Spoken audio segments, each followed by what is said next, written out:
Olha, tu quer me comprar esse tilápia? Compra ele na hora. Compra mesmo. E é grande, viu? Rapaz, esse tilápia tem...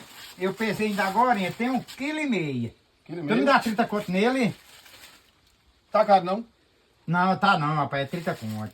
É porque tá difícil de pegar. E esse meu aqui, que só tem aqui do bom. Só você que vende desse. Rapaz, esse litro meu aí, aqui é 30 e aí é 35.